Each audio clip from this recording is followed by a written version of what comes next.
So here are some steps to fundamental trading. So the first thing you should do is start by getting an overview of the market.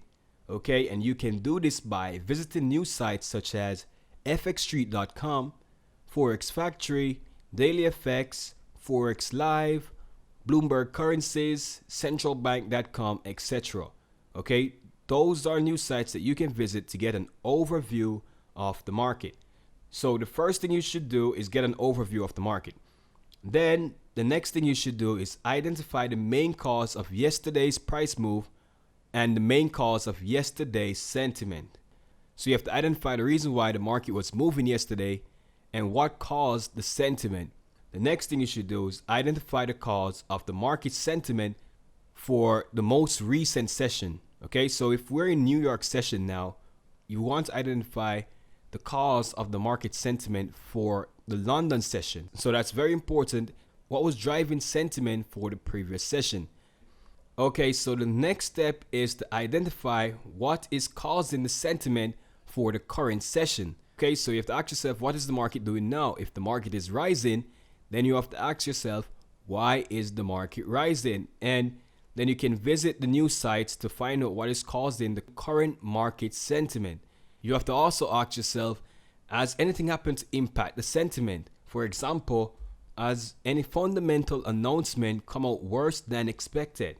Okay, was it significant? For example, if we were expecting CPI to come out at 1.7 and it came out at 1.2, that is a significant deviation, and that can really drive market sentiment. Okay, so you have to ask yourself this: has any fundamental announcement come out worse than expected or better than expected? If there's news driving the market, you have to always ask yourself, how is this news compared to the overall fundamental outlook of the currency?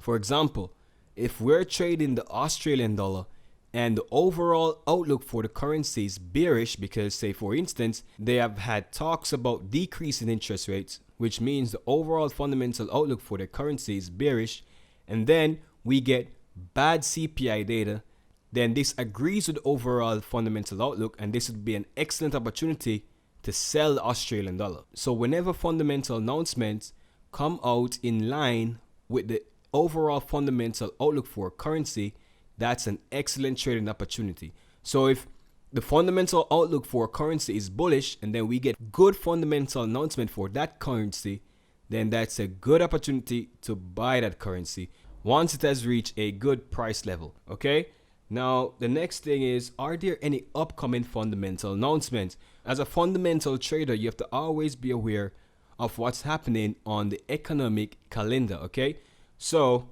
you have to pay keen attention to the economic calendar, and you can use FX Street calendar or you can use Forex Factory economic calendar. So you have to always ask yourself, are there any upcoming fundamental announcements, and is the news strong enough to cause increased market volatility? Say for example, you're going to place a trade on a fundamental announcement. You have to first ask yourself, is this fundamental announcement significant enough to cause increased market volatility? Okay,